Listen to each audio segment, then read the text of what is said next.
네, 감사합니다. 오늘은 도덕적 신자가 가장 불행하다. 도덕적 신자가 가장 불행하다라는 제목으로 하나님 말씀 증거하도록 하겠습니다. 지금 정탐꾼을 살려주는 라합의 스토리가 연속되고 있습니다. 오늘은 두 가지 개념을 살피겠는데, 첫 번째는 라합과 정탐꾼 사이의 언약의 중요성, 또 하나는 언약의 증표로서의 붉은 줄, 이 두 가지를 살피는 것이 우리 메시지의 핵심이 될 것입니다. 첫 번째는 언약이 중요하다는 것입니다. 12절 보십시오. 그러므로 이제 청하노니 내가 너희를 선대하였은즉 너희도 내 아버지의 집을 선대하도록 여호와로 내게 맹세하고 내게 증표를 내라. 그러니까 여호와의 이름으로 맹세하자 그랬습니다. 그래서 라합의 집도 보호해 줄 것이고 나도 너희들을 안전을 지키기 위해서 최선을 다했다. 목숨을 걸겠다. 그리고 서로 증표를 내라 그랬습니다. 여기 증표를 냈을 때 세 가지 조건이 있었습니다. 첫째는 붉은 줄을 매라. 안 매면 죽는다. 두 번째는 그 안에 집에 머물러야 된다. 나가면 죽는다. 또 세 번째는 누설하지 말라. 그 세 가지 조건이 있었습니다. 18절을 보십시오.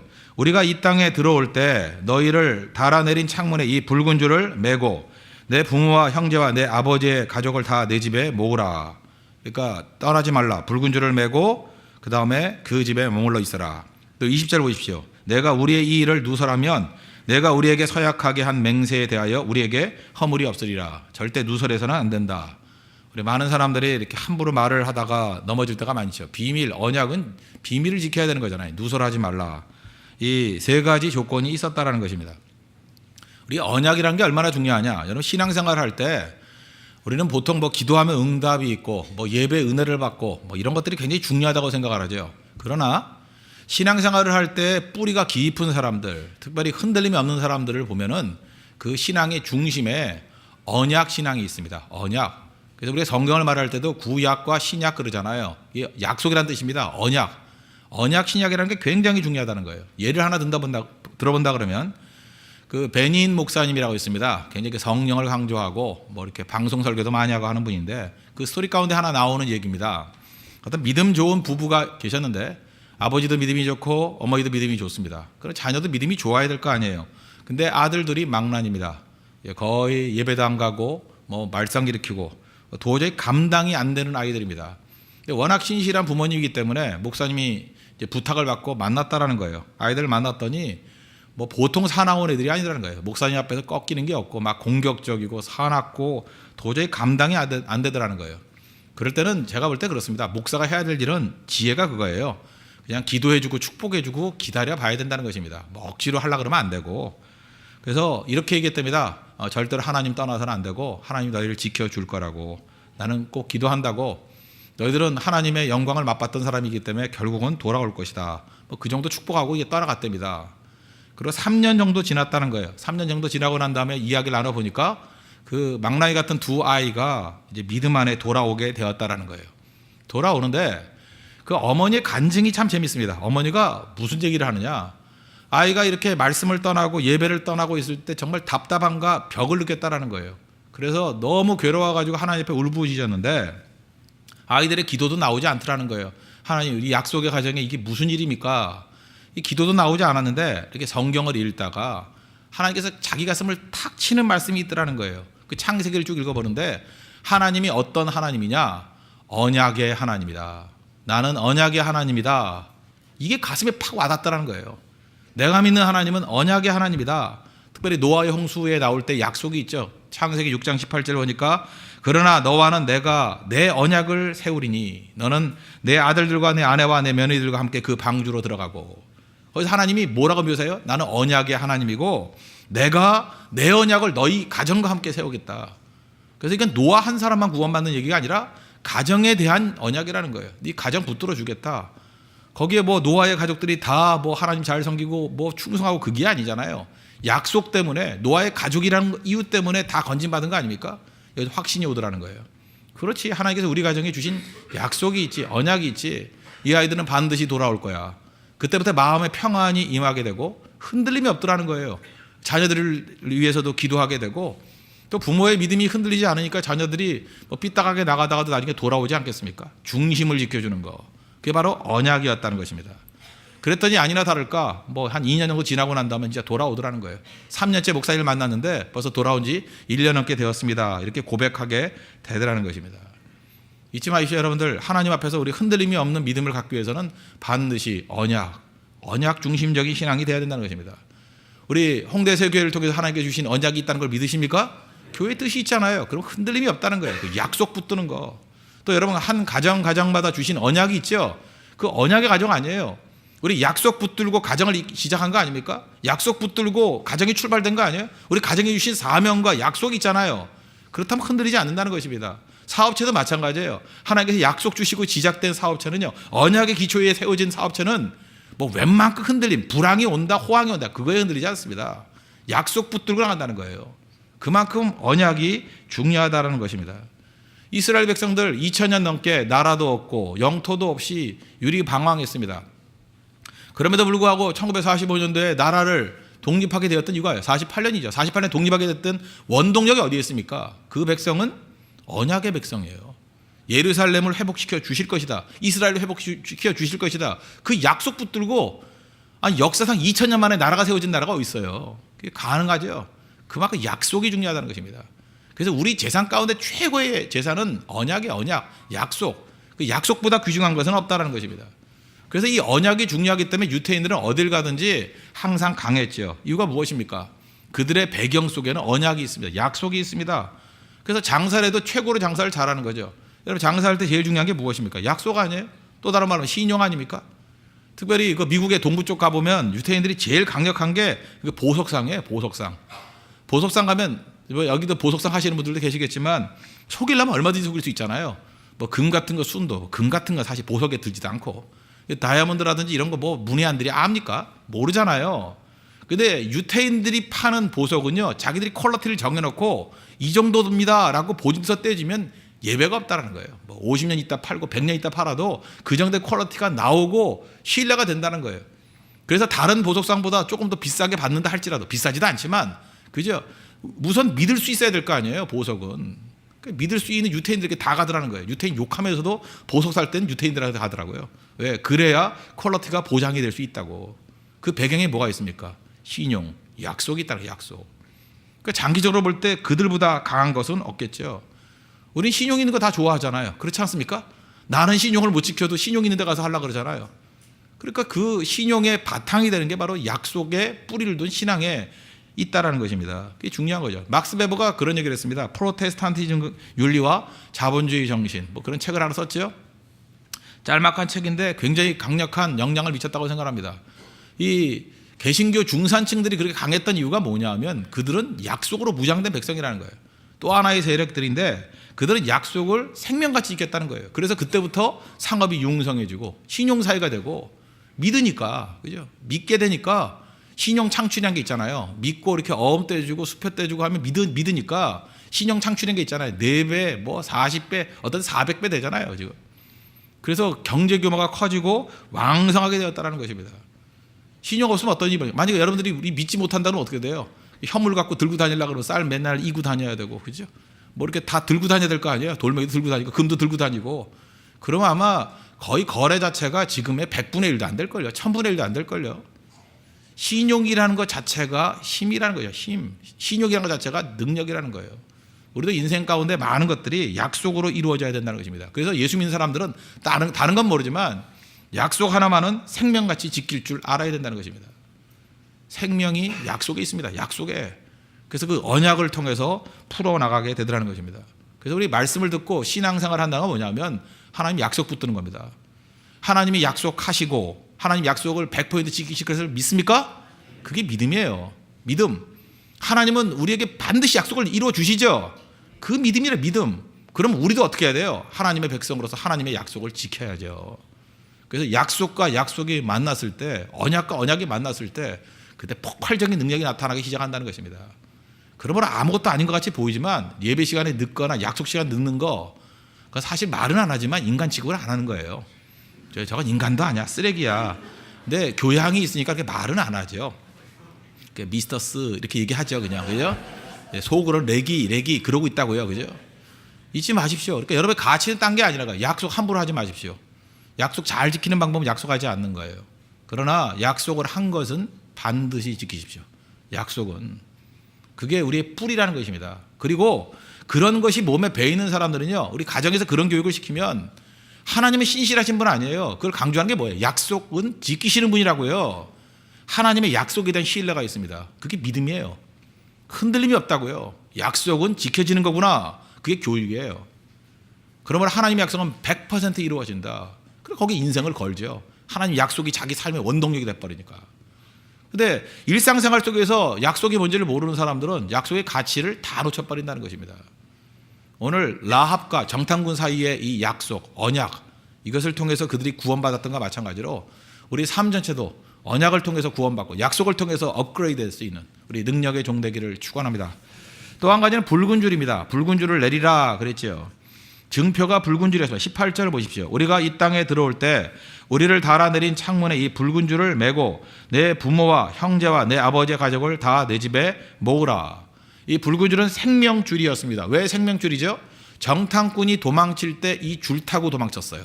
그러니까 정탐꾼에게서도 생명줄이고, 또 나중에 이스라엘이 공격을 할 때 이 붉은 줄을 매달고 있는 집은 공격하지 않고 다 살려준다. 그러니까 라합 가정을 살리는 생명줄입니다. 이 붉은 줄이 살리는 힘이라는 거예요. 그런데 이 붉은 줄에 대해서 뭐 이렇게 해석들을 합니다. 그냥 줄이라는 거예요. 아무 뜻도 없이 그냥 라합의 집이라는 것을 알려주는 표시일 뿐이다. 더 이상 더 이하 뭐 별 의미 없다. 이렇게 주장하는 아주 굉장히 냉소적이고 굉장히 합리적인 사람들이 있습니다. 저는 뭐 성경을 갖다 무조건 이렇게 의미를 부여해가지고 해석하는 건 올바르지 않다고 생각합니다. 그러나 여기에는 그거보다 더 큰 의미가 있어요. 여러분, 성경에서 말하는 어떤 내용들이 그것이 상징적인 의미가 있다. 이걸 타이폴로지, 그래서 이게 예표론이라고 합니다. 예표론. 그러니까 이 붉은 줄은 분명한 것은 십자가를 예표하는 것입니다. 뭐 정확하게 성경에서 이거다라고 말은 안 하지만 이건 뭐 초대교회부터 그렇게 해석을 했다는 거예요. 그래서 그건 십자가로 해석하는 것이 옳다는 것입니다. 예수님께서도 스스로가 예표론적인 접근을 했던, 해석을 해줬던 것들이 있습니다. 뭐 두 가지만 소개해 드릴게요. 우리가 얼마 전에 살폈던 창세기 28장의 내용이 있습니다. 야곱이 그 형 에사에게 쫓겨가지고 바단 아람 삼촌의 집으로 도망을 칩니다. 그때 중간에 돌베개 베고 자면서 꿈을 꾸죠. 그때 꿈을 꾼 내용이 무엇입니까? 창세기 28장 12절에 보니까 꿈에 본즉 사닥다리가 땅에 서 있는데 그 꼭대기가 하늘에 닿았고, 또 본즉 하나님의 사자들이 그 위에서 오르락 내리락 하고. 그러니까 사다리가 하늘까지 쫙 뻗어 있더라. 땅에서부터 하늘까지. 그런 사다리가 있겠습니까? 그런 사다리가 쫙 펼쳐 있더라는 거예요. 한번 그 그림 같은 거 한번 상상을 해보십시오. 이렇게 사다리가 쫙 있는데 거기서 오르락, 하나님의 사자가 오르락 내리락 하더라는 거예요. 그때에 하나님의 영광을 본 거죠. 그게 베델이었거든요. 베델에서 이 사건입니다. 그런데 예수님께서 뭐라고 해석을 하시냐면 땅과 하늘 사이에 있는 그 사다리가 나라는 거예요. 나. 그 사다리가 나 예수라는 거예요. 인자인 나 예수님이라는 거예요.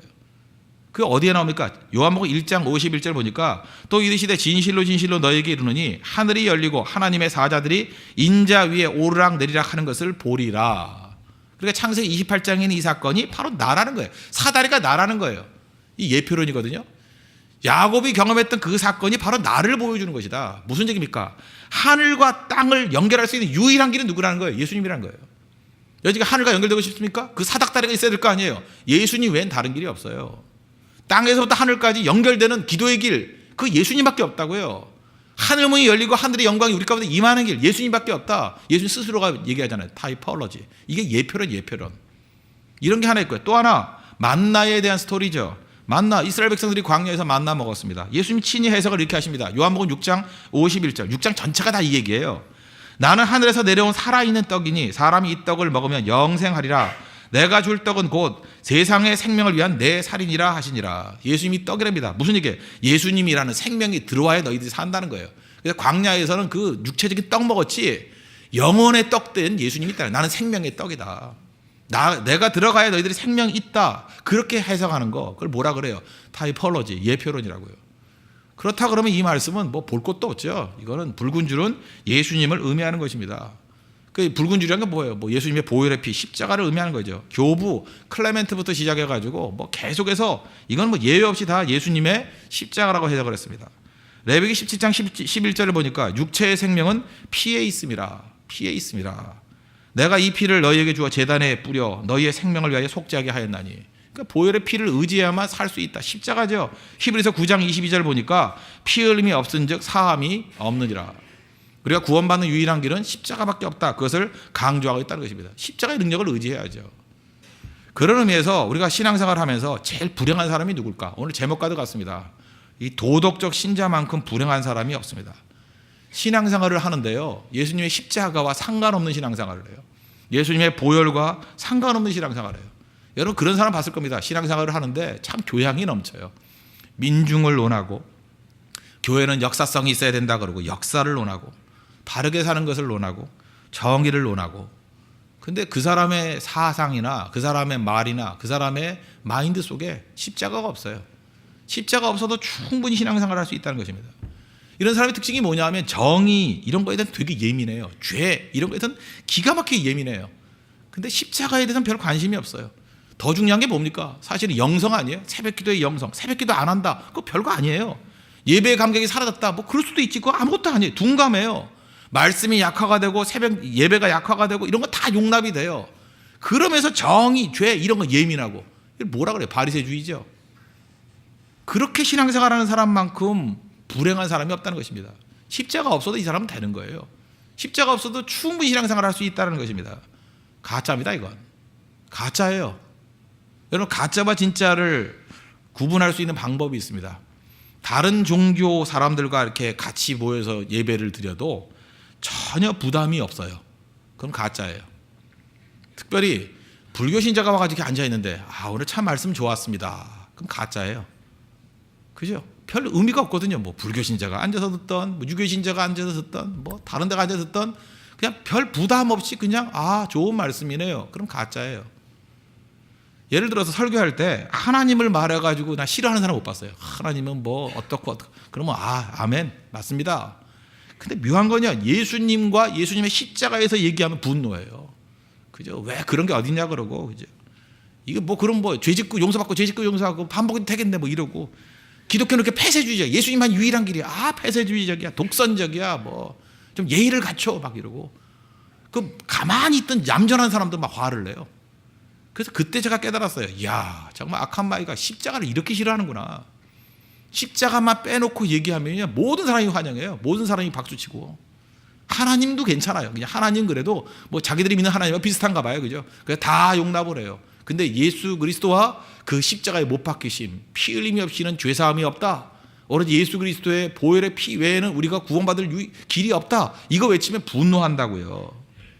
그래서 여러분 진짜와 가짜를 구분하셔야 됩니다. 지금도 이 자리에 이 새벽에 나오신 분들 가운데도 그런 성향의 사람이 있을지도 모르겠습니다. 기독교는 역사성이 있어야 돼. 뭐 민중을 위해 뛰어야 돼. 뭐 바른 기준이 돼야 돼. 다 옳은 얘기고 기독교의 한 구석구석에 있는 진리예요. 그러나 이런 도덕적 신자에 머물러 있다 그러고 십자가를 모른다 그러면 그것만큼 불행한 것은 없다라는 것입니다. 여기 지금 라합입니다. 라합을 한번 생각해 보세요. 여리고에서 아마도 가장 죄가 많은 여자 중에 하나이지 않을까. 사마리아 여인하고 비슷하냐. 직업이 기생이에요. 또 이것도 뭐 기생이 우리가 요즘 생각하는 기생이 아니다. 잠깐 이렇게 우기고 있는데 잠깐 우기지 말라고요. 기생이지 뭐. 안 그래요? 기생이라고요. 기생. 그러면 별로 그렇게 정당하게 돈 버는 여자 아니라는 거 아시겠죠? 더 설명해야 되겠습니까? 기생이 뭔지 설명해야 돼요? 그걸로 먹고 살았어요. 도덕적으로 약자입니다. 그죠? 모든 분에서 이렇게 표준이 되지 못할 사람이에요. 그래서 어디 살았어요? 여리고성에서도 제일 외곽에 살았잖아요. 외곽에. 그래서 우리 15절 하반절 보십시오. 그의 집이 성벽 위에 있으므로 그가 성벽 위에 거주하였습니다. 이 내성과 외성이 있는데 외성 쪽에 거주했다는 거 아니에요. 그래서 집에서 내리면은 바깥으로 나갈 수 있을 정도로. 그러니까 여리고성으로 칠 때는 가장 변두리에 외곽에 사람들의 눈에 안 띄는 데 사는 그런 여인이었다는 것입니다. 변방인이었어요. 변방인. 누가 보더라도 라합이 도덕적인 부분이나 뭐 어떤 세상의 기준으로 볼 때 괜찮은 사람 아니었다는 것입니다. 근데 여리고에서 유일하게 살아남은 사람과 가족은 라합 집밖에 없었어요. 이유가 뭐예요? 붉은 줄 매달았기 때문에. 이게 무슨 얘기예요? 십자가의 구원하고 똑같은 얘기죠. 우리가 구원받는 것이 인격이나 도덕성, 세상의 기준 아니라는 것입니다. 살 수 있는 유일한 길이 뭐예요? 붉은 줄 매달린 집은 살고 없는 집은 죽었다는 것입니다.